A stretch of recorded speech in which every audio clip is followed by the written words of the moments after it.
Battle through the events की और एक नए वीडियो में आप सभी का स्वागत है। तो चलिए अब बात कर लेते हैं लास्ट वीडियो में। हमने देखा था कि जियान जब हॉल में पहुंच जाता है, हीरो के पिताजी से पूछता है कि क्या मैं आपका ट्रेनिंग रूम यूज कर सकता हूँ।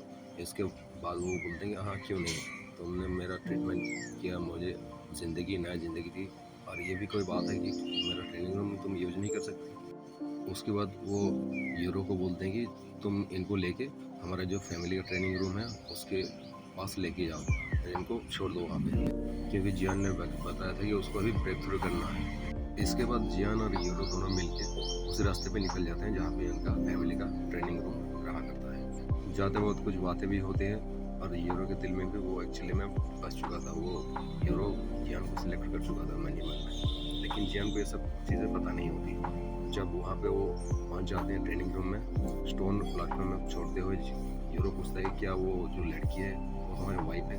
उसके बाद जियान बताया कि नहीं, वो मेरे बहन है, जिसको सुनकर हीरो बहुत ही ज़्यादा खुश हो गई थी और वो मन ही मन में बोलती कि अच्छा तो तुम मेरे होगी। और यहाँ से हमारा एपिसोड का स्टार्टिंग होता है। जियान जो कि उस स्टोन गेट से अंदर की तरफ चला गया था, उसको ये सब पता नहीं होता कि हीरो क्या सोच रही होती है। वो अपने रिकवरेट करने के लिए अंदर चला जाता है।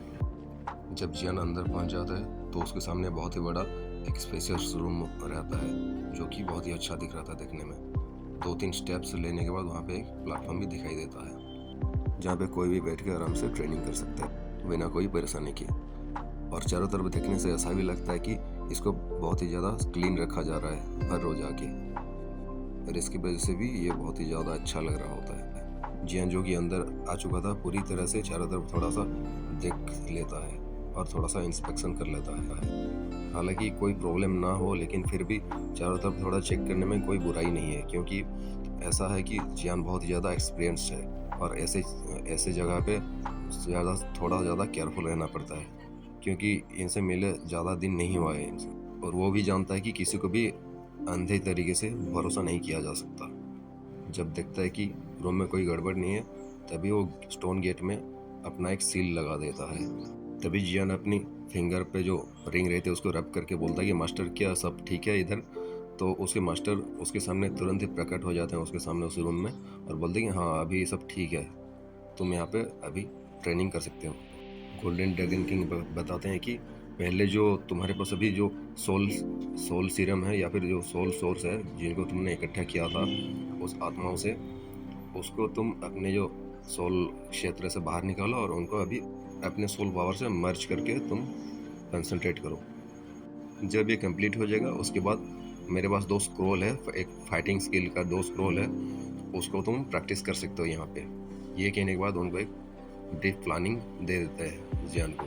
जियान ये सुनने के बाद देखता है कि गोल्डन ड्रैगन किंग के हाथों में 2 स्क्रॉल आ गई है। वो बोलता है कि ठीक है, अगर ऐसी बात है तो मैं अपना ट्रेनिंग जो है अभी स्टार्ट कर लेता हूँ। जियान ये सब सुनने के बाद वहाँ पे क्रॉस लेग पोजीशन में बैठ जाता है। अपने अंदर जो सोल सोर्स को उसने इकट्ठा करके रखा था उसको धीरे धीरे करके अपने माथों के बीच में से बाहर निकलने लगता है। बहुत ही ज़्यादा मुश्किलों का सामना करके उसको बाहर निकलना है, क्योंकि इसको इकट्ठा करने में इतना ज़्यादा मुश्किलों का सामना ही नहीं करना पड़ा था। फिर भी इसको रिलीज करने में उसका थोड़ा सा पसीना निकल जा रहा था। अभी हम देखते हैं कि उसके सामने milky white colour, pure white colour का लाइट ग्रुप कंटिन्यूसली उसके माथे के बीच से स्कैटर होकर उसके सामने प्रकट हो रही थी, और धीरे धीरे ये बहुत ही ज़्यादा और भी डेंस होते जा रही थी। ऐसे स्पिरिचुअल थिंग्स जो रहते हैं ये हेवन एंड अर्थ से डायरेक्ट बने हुए होते हैं, इनको आसानी से नहीं पाया जाता। लेकिन जियान का थोड़ा सा किस्मत अच्छा था कि उसको ऐसी अच्छी चीज़ें मिल गई थी। जब वो लाइट ग्रुप धीरे धीरे एक ही जगह पे कंडेंस हो जाता है, तब वो देखता है कि उसके सामने बहुत ही बड़ा लाइट का क्लस्टर बन चुका है। उसको जियान थोड़ा सा छूने की कोशिश करता है। जब वो छूता है तो वो महसूस करता है कि उसके अंदर से बहुत ही ज़्यादा टेरिफाइंग लेवल का एक सोल पावर प्रेशर रिलीज हो रही थी, और उसको थोड़ा सा वार्म भी फील होता है।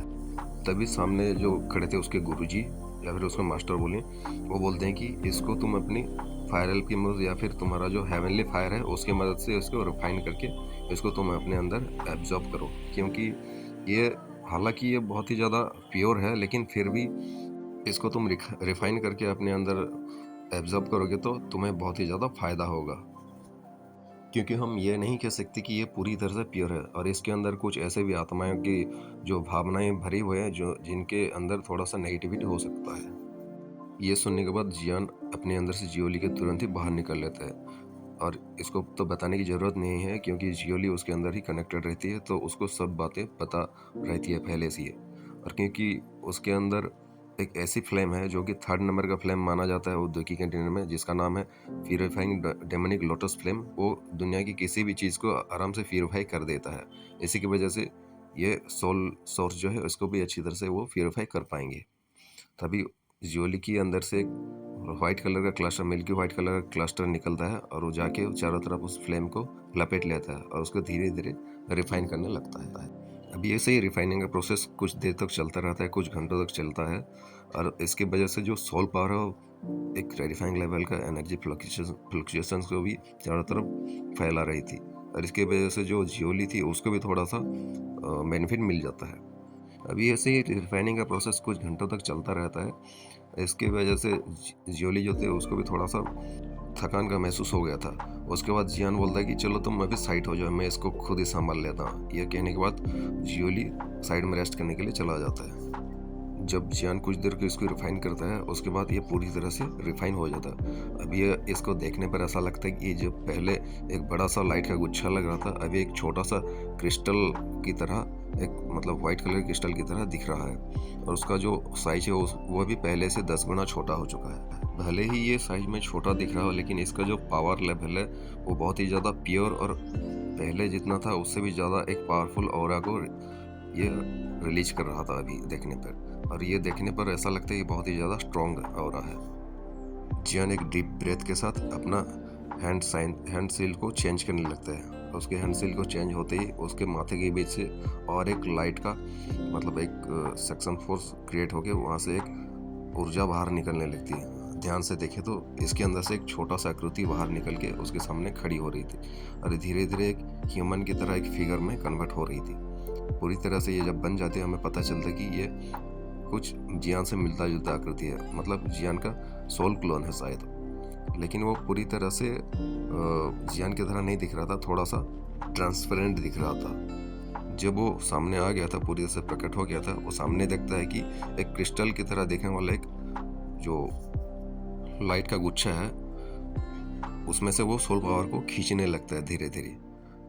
वो लाइट ग्रुप जो कि कुछ देर पहले एक शांत खड़ी थी, वो भी थोड़ा हिलने लगती है, और उसके चारों तरफ एक फ्लक्चुएशन होता है, और वो जाके उस सोल बॉडी को चारों तरफ से लपेट लेता है।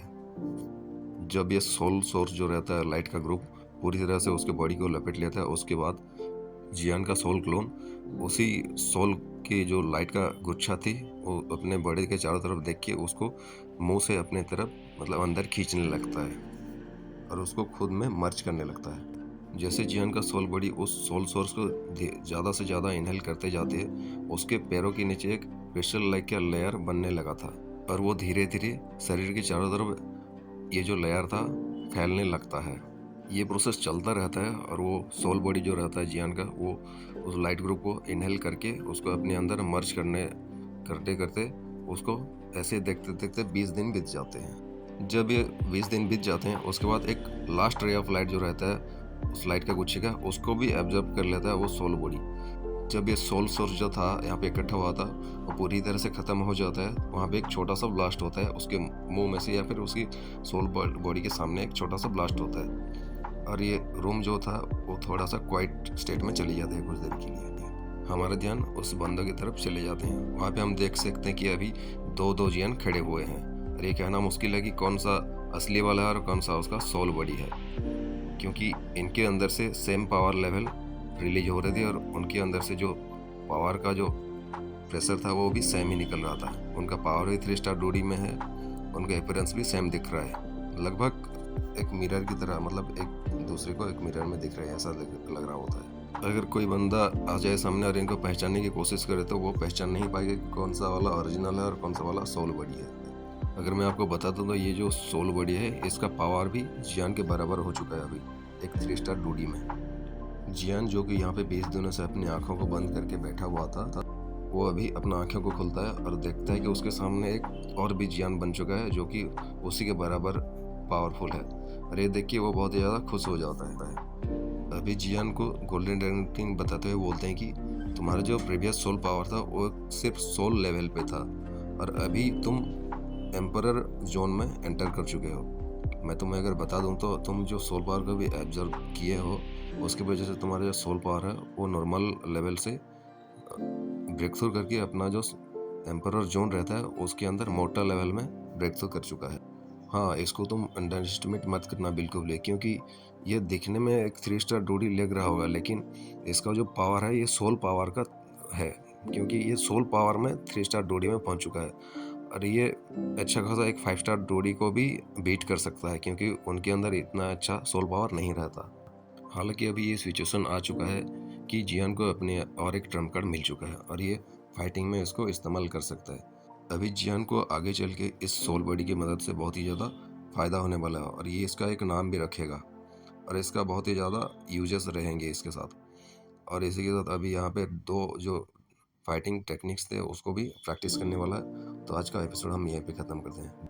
कल हम देखें कि जियान को जो गोल्डन ड्रैगन किंग देने वाले हैं 2 टेक्निक्स, उसको प्रैक्टिस करके वो यहाँ से बाहर निकलता है। और वहाँ पे और भी ज़्यादा इंटरेस्टिंग स्टोरी है जो कि कल से शुरू होने वाला है।